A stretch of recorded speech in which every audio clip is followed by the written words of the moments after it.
Bonjour à tous, j'espère que vous allez bien. Allez, on continue les vidéos sur les plantes, on s'intéresse cette fois à la production de matière organique et nous allons nous intéresser au mécanisme de photosynthèse. Vous êtes prêts? C'est parti!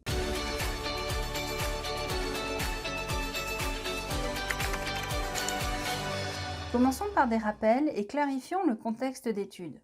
Une plante à fleurs est constituée de deux appareils. Tout d'abord, un appareil végétatif comprenant des racines ancrées dans le sol et des tiges feuillées se développant en milieu aérien. Ensuite, un appareil reproducteur qui n'est pas permanent, constitué par la fleur. Les plantes ont une vie fixée à l'interface sol-atmosphère pour les plantes aériennes ou sol-eau pour les plantes aquatiques. Ce sont des végétaux chlorophylliens car riches en chlorophylle dans les chloroplastes et n'ont pas besoin de matière organique pour vivre car elles réalisent la photosynthèse, qui est la production de matière organique dans les parties aériennes de la plante en présence de lumière et à partir de dioxyde de carbone de l'air. Un système de vaisseaux conducteurs permet le transport de l'eau et des sels minéraux, c'est la sève brute, des racines vers les parties aériennes, et un transport de la matière organique et de l'eau, sève élaborée, des parties chlorophylliennes vers le reste de la plante. On cherche à déterminer la localisation de la production de matière organique. La photosynthèse est donc la fabrication ou la synthèse de sucre à partir de matière minérale grâce à l'énergie lumineuse. Elle permet donc leur entrée dans le monde vivant. La photosynthèse a principalement lieu dans les feuilles qui forment une grande surface d'échange avec l'atmosphère ou avec l'eau. Elles y prélèvent le dioxyde de carbone, captent la lumière grâce au chloroplaste et rejettent du dioxygène. La matière organique produite est donc du sucre, précisément du glucose.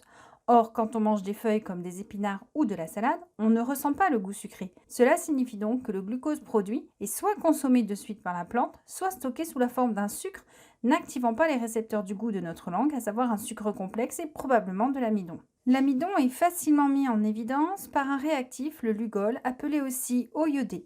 Celui-ci, de couleur brun-jaune, devient noir en sa présence. Pour vérifier cette hypothèse de stockage sous forme d'amidon, une expérience très simple peut être réalisée. Prenons deux plantes d'élodée, une plante à fleurs aquatiques. Plaçons-en une à l'obscurité et laissons l'autre à la lumière. Attendez 3 jours et observons leurs feuilles au microscope en présence de lugol. Quand je monte entre lame et lamelle dans une goutte d'eau iodée, une feuille provenant de la plante placée à l'obscurité pendant 3 jours, je constate parfaitement que les chloroplastes ne sont pas noirs ou quasiment pas. Au contraire, quand je monte entre lame et lamelle dans une goutte d'eau iodée, une feuille de plante placée à la lumière, je constate qu'effectivement tous les chloroplastes sont bien noirs. Il y a donc eu ici production d'amidon en présence de lumière et absence de production d'amidon en absence de lumière. Ainsi, la photosynthèse productrice de glucose a lieu dans le chloroplaste et c'est également dans cet organite que ces molécules de sucre simple s'associent entre elles pour former de l'amidon. Un chloroplaste, ici observé au microscope électronique, est ce qu'on appelle un organite. Il est délimité par une double membrane. Cette double membrane isole un milieu intérieur qui s'appelle le stroma et qui possède un réseau de membranes formant des sacs aplatis que l'on appelle les thylakoïdes. Plusieurs thylakoïdes s'empilent pour former ce qu'on appelle un granum. Nous verrons plus tard quel est le rôle de ces structures particulières. Dans le stroma d'un chloroplaste, on distingue donc plusieurs granas, mais également des grains d'amidon et des gouttelettes lipidiques. Quand on observe au microscope cette algue unicellulaire, une chlamydomonas, on repère très bien les chloroplastes grâce à leurs thylakoïdes. On en dénombre 3 et 2 d'entre eux possèdent des grains d'amidon. Les chloroplastes sont donc le lieu de production de matière organique. De l'amidon est produit dans le stroma. Existe-t-il d'autres produits de la photosynthèse et si oui, quels sont-ils? Intéressons-nous maintenant à la matière organique produite lors de la photosynthèse. Les chloroplastes sont donc le lieu de production de matière organique. De l'amidon est produit dans le stroma. Existe-t-il d'autres produits de la photosynthèse et si oui, quels sont-ils? Entre 1950 et 1960, 3 chercheurs, Kelvin, Benson et Bassam, réalisèrent une série d'expériences qui leur permirent d'élucider les étapes chimiques qui conduisent à partir du dioxyde de carbone aux premières molécules organiques lors de la photosynthèse. Ils travaillèrent sur des chlorelles. Ces algues unicellulaires ont été mises en culture dans un milieu enrichi en dioxyde de carbone et éclairé afin de faciliter la photosynthèse. Ils eurent l'idée d'utiliser du carbone radioactif pour tracer les molécules produites lors de la photosynthèse. En effet, ce carbone radioactif étant utilisé par les cellules chlorophylliennes pour la production de matière, les molécules carbonées produites seront forcément repérables par radioactivité. Pour pouvoir identifier et nommer les molécules produites uniquement par la photosynthèse et surtout pour les distinguer des autres, il faut avant tout faire la liste des molécules présentes dans les cellules. Pour cela, il suffit de laisser les cellules incuber le plus longtemps possible en présence de dioxyde de carbone normal et de lumière. Une fois la suspension de chlorelle fixée par l'éthanol bouillant, il suffit de réaliser une séparation des constituants par chromatographie bidimensionnelle à l'aide de 2 solvants différents. Après avoir réalisé le dépôt de suspension de chlorelle fixé à l'éthanol sur le support de la chromatographie, une première séparation est effectuée à l'aide d'un solvant constitué d'eau et de phénol. La migration va se faire dans ce sens. Les molécules remontent le papier selon leur taille et leur masse, ainsi apparaissent plusieurs taches. Cependant, chacune d'entre elles peut contenir des composés de taille et de masse identiques. Il conviendra alors de réaliser une deuxième migration en pivotant le papier à 90 degrés et de le plonger dans un autre solvant constitué de butanol et d'acide propionique afin de séparer les molécules. Toutes les molécules seront donc ainsi séparées dans l'espace. La révélation du chromatogramme se fera par différents colorants spécifiques. Pour les curieux, acide organique par le bleu de bromophénol, acide aminé par l'aninhydrine, les sucres par le naphtorésorcinol et les composés phosphorylés par le molybdate d'ammonium. Ainsi, nous obtenons une chromatographie bidimensionnelle servant de témoin et permettant d'identifier toutes les substances solubles présentes dans les chlorelles. L'objectif est donc d'identifier parmi toutes ces substances lesquelles ont été produites par la photosynthèse et si possible dans quel ordre.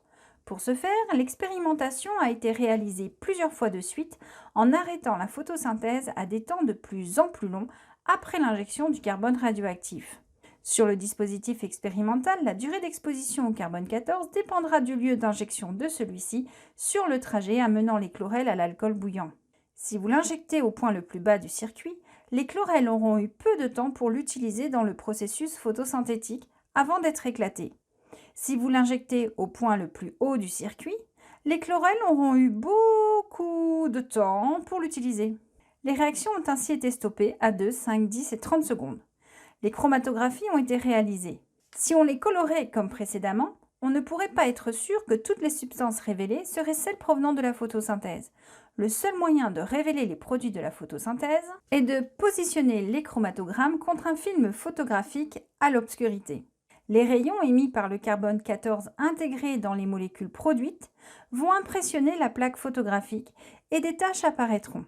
Chaque tache indique donc la présence d'un composé radioactif formé par photosynthèse à partir d'un carbone radioactif. La comparaison du chromatogramme coloré avec les différents chromatogrammes obtenus à différents temps permet donc de savoir quels produits ont été synthétisés au cours du contact avec le carbone 14. On constate qu'après moins de 2 secondes, la première molécule formée est un composé en 3 carbones appelé APG ou acide phosphoglycérique. À 5 secondes, on constate qu'il y a eu formation de triose phosphate, de pentose, des sucres à 5 carbones, le ribulose phosphate, RUP, identifié OSP, et le ribulose biphosphate, RUBP, identifié OSDIP. À 10 secondes, on observe en plus l'apparition de malates et d'acides aminés, comme on peut le voir ici à 30 secondes. L'acide phosphoglycérique est donc le premier composé formé, il est à l'origine de toutes les synthèses. Le produit de la photosynthèse, c'est le glucose, un sucre à 6 carbones. Il est produit à partir de dioxyde de carbone. On pourrait donc s'attendre à ce qu'un dioxyde de carbone soit fixé sur une des molécules à 5 carbones pour en faire une à 6. Or, effectivement, un pentose biphosphate apparaît rapidement dans les radiochromatogrammes. C'est donc lui l'accepteur de dioxyde de carbone. Ainsi, le chloroplaste disposerait d'une réserve de sucre à 5 carbones qui jouerait le rôle d'accepteur de dioxyde de carbone à l'origine de la production d'une première molécule d'APG. Or, l'acide phosphoglycérique n'est pas un sucre, et la tâche formée par ce composé reste quasiment identique quel que soit le temps, contrairement à la taille des taches des trioses phosphates et des sucres en C5 qui ne fait qu'augmenter, comme vous pouvez le voir en comparant avec le chromatogramme de 5 secondes, et qui traduit une accumulation dans ces microalgues de ces catégories de sucres. Ainsi, si l'on pensait qu'un dioxyde de carbone était associé à un sucre en C5 pour former un sucre en C6, ce n'est pas le cas. Par contre, il y a formation d'acide phosphoglycérique. Comme la tâche de cet acide phosphoglycérique est constant quel que soit le temps de réaction, et que suite à son apparition apparaissent des trioses phosphates et des oses diphosphates dont la taille des taches ne fait qu'augmenter, on peut donc dire que l'APG sert de molécule intermédiaire. Pour entrer dans les réactions de synthèse des composés organiques, l'APG doit être réduit en trioses phosphates qui apparaissent effectivement rapidement sur les chromatogrammes. Pour que l'ensemble fonctionne, il faut que le ribulose biphosphate, présent en faible quantité, soit régénéré. Et ceci ne peut se faire qu'à partir de composés dérivés des trioses phosphates. Il y a donc des réactions qui vont se produire à partir de 2 molécules à 3 carbones pour régénérer le ribulose biphosphate et libérer un carbone qui va pouvoir sortir du cycle de réaction. D'autres expériences ont mis en évidence la consommation de 18 molécules énergétiques, l'ATP, ainsi que de 12 molécules fournisseuses d'ions H+, le NADPH2. Le nicotinamide adénine dinucléotide, le NADP, est un coenzyme présent dans toutes les cellules vivantes. Le NADP existe sous une forme réduite notée NADPH2 et une forme oxydée notée NADP+. Le NADP intervient dans le métabolisme comme transporteur d'électrons dans les réactions d'oxydoréduction. Le NADPH2 est réducteur et le NADP+ est oxydant. On a donc affaire ici à une réaction d'oxydoréduction. Un cycle apparaît alors. Dans ce système, il faut produire un sucre à 6 carbones. Or, la dernière étape du cycle passe de 2 sucres à 3 carbones à une molécule à 5 carbones, le ribulose biphosphate. Un carbone est donc rendu disponible. Ainsi, en répétant 6 fois ce cycle, on obtient 12 trioses phosphates de libre et on peut produire un hexose, c'est-à-dire un sucre en C6. Qui est visible à 30 secondes, c'est l'uridine diphosphate glucose. Le sucre produit est soit consommé pour les réactions métaboliques du cytoplasme, soit stocké sous forme d'amidon, soit utilisé pour former du saccharose, forme de transport des sucres par la sève. En remettant au propre l'ensemble des réactions identifiées, on obtient un cycle intitulé le cycle de Calvin. Ici, il vous est donné sous forme simplifiée. Dans ce cycle de Calvin, la première étape est une carboxylation qui consiste à fixer un dioxyde de carbone sur une molécule en C5. Il y a formation d'APG et à l'aide de molécules énergétiques et de molécules réductrices, on va former des trioses phosphates. À partir de ces trioses phosphates, on va pouvoir régénérer le ribulose biphosphate et on va produire du glucose.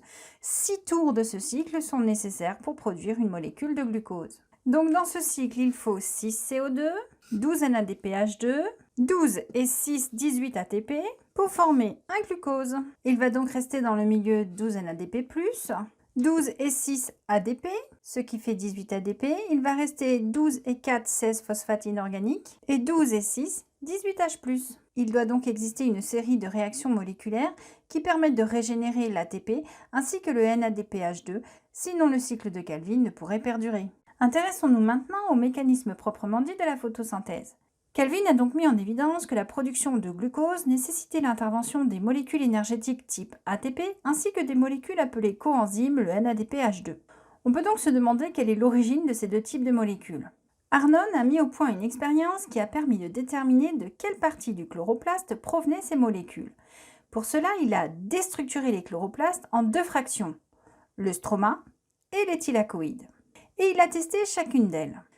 Dans l'expérience 1, Arnon utilise le stroma seul, il le maintient à l'obscurité et l'alimente en dioxyde de carbone radioactif. Il n'observe pas de fixation de ce carbone radioactif. Aucune matière organique n'a été détectée radioactive. Dans l'expérience 2, il reconstitue une sorte de chloroplaste hybride. Il utilise un stroma maintenu à l'obscurité et alimenté en dioxyde de carbone radioactif et des thylakoïdes ayant séjourné à la lumière. Il observe une fixation du dioxyde de carbone radioactif dans diverses molécules organiques. On peut donc en déduire que les molécules d'ATP sont produites par les thylakoïdes car ce sont les seuls éléments qui ont reçu de la lumière. Or, on sait que la lumière apporte de l'énergie et que la molécule d'ATP est une source d'énergie. Donc l'énergie de la lumière a été stockée dans les molécules d'ATP qui elles-mêmes ont été produites dans les thylakoïdes. Dans l'expérience 3, Arnon utilise le stroma seul, maintenu à l'obscurité et alimenté en dioxyde de carbone, mais n'utilise pas de thylakoïdes ayant séjourné à la lumière, il utilise du NADPH2 et de l'ATP. Et il s'aperçoit qu'il y a également fixation de dioxyde de carbone dans diverses molécules organiques. On peut donc déduire de cette expérience que les thylakoïdes exposés à la lumière sont bien responsables de la production d'ATP, mais aussi de NADPH2 nécessaire au fonctionnement du cycle de Calvin, qui a lieu pour sa part dans le stroma du chloroplaste. Il a été démontré que le glucose était formé grâce au cycle de Calvin à partir du dioxyde de carbone. On peut se demander d'où provient le dioxygène libéré. De l'eau ou du dioxyde de carbone ? Ruben et Callen en 1941 ont utilisé un isotope lourd de l'oxygène, le O18, à la place de O16. Ils s'en sont servis pour marquer le dioxyde de carbone et l'eau impliqués dans la réaction globale de la photosynthèse. Cela permettait d'identifier le dioxygène rejeté. En effet, en fournissant de l'eau lourde aux feuilles. S'ils observaient du dioxygène lourd à la fin de la photosynthèse, alors cela signifiait que c'était l'eau qui avait fourni le dioxygène. S'ils n'observaient pas de dioxygène lourd, cela signifiait que ce n'était pas l'eau qui fournissait le dioxygène. Ils ont raisonné de même pour le dioxyde de carbone lourd. Ils ont fourni du dioxyde de carbone lourd à une plante. Si le dioxygène libéré était lourd, cela signifiait qu'il provenait du dioxyde de carbone. Si le dioxygène libéré n'était pas lourd, cela signifiait qu'il provenait de l'eau. Les résultats de leur expérience ont montré que quand ils fournissaient de l'eau lourde aux feuilles, ils obtenaient du dioxygène lourd. Et quand ils fournissaient du dioxyde de carbone lourd aux feuilles, ils obtenaient du glucose lourd. Cette expérience a donc confirmé que le dioxyde de carbone servait à produire le glucose et que l'eau était à l'origine de la libération du dioxygène. Cela signifie donc que les molécules d'eau impliquées dans la photosynthèse ont été brisées. On sait que la photosynthèse ne se réalise qu'en présence de lumière et que briser des liaisons covalentes nécessite de l'énergie. Or, la lumière, c'est de l'énergie. On suppose donc qu'il y a eu un mécanisme de lyse de l'eau par la lumière. On parle de photolyse.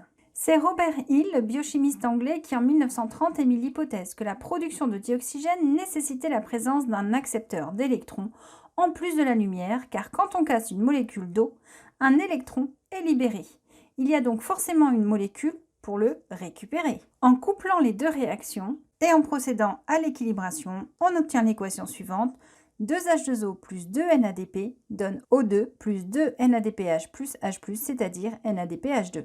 Or, cette réaction n'est pas spontanée et exige de l'énergie qui proviendrait donc de la lumière.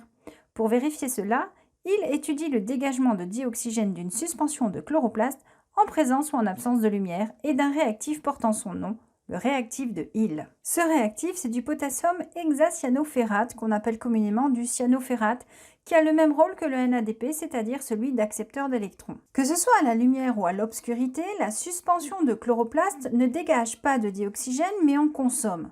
Il existe donc un mécanisme de respiration.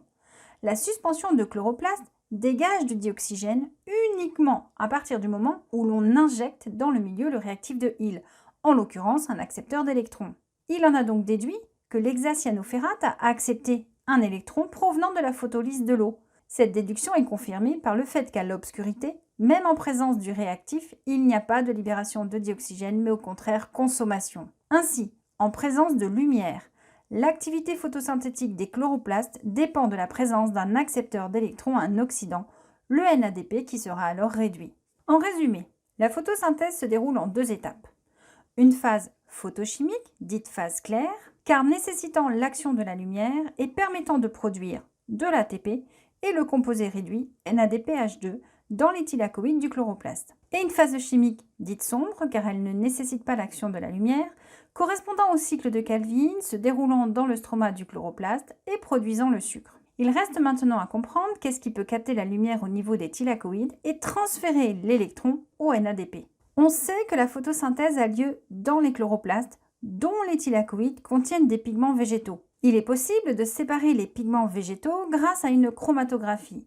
Il faut dans un premier temps broyer des feuilles afin de récupérer une suspension de pigments, puis réaliser un dépôt sur un papier Whatman que l'on dispose dans une éprouvette à chromatographie dans laquelle on aura préalablement versé un solvant. Les pigments sont très sensibles à la lumière. Il faut donc protéger le flacon de solution de pigments et la chromatographie de celle-ci, le temps que le solvant migre dans le papier et les sépare. Après 20 minutes de migration à l'obscurité, on va repérer 4 taches dont les couleurs oscillent entre le vert et le jaune-orange. La première tache, celle qui a le moins migré, correspond à de la chlorophylle B de couleur vert-jaune.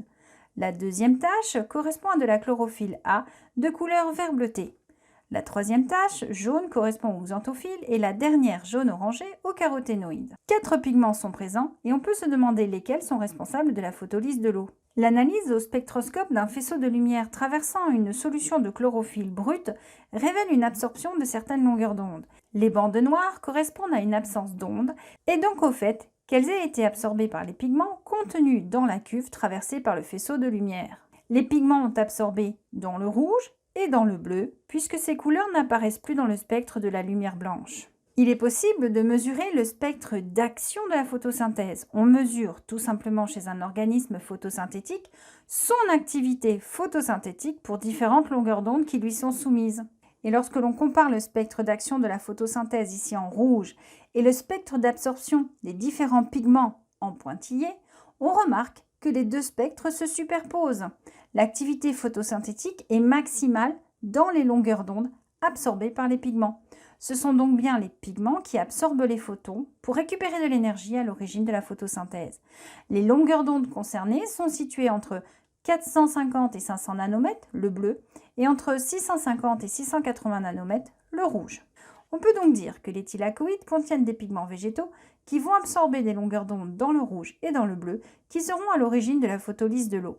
Ces pigments n'absorbent pas les longueurs d'onde correspondant au vert. Ces radiations sont donc réfléchies et transmises, ce qui explique la couleur verte des organes chlorophylliens.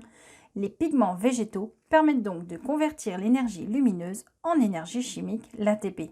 On peut se demander comment passer d'une énergie lumineuse à une énergie chimique. Dans les membranes des thylakoïdes sont enchâssés des photosystèmes.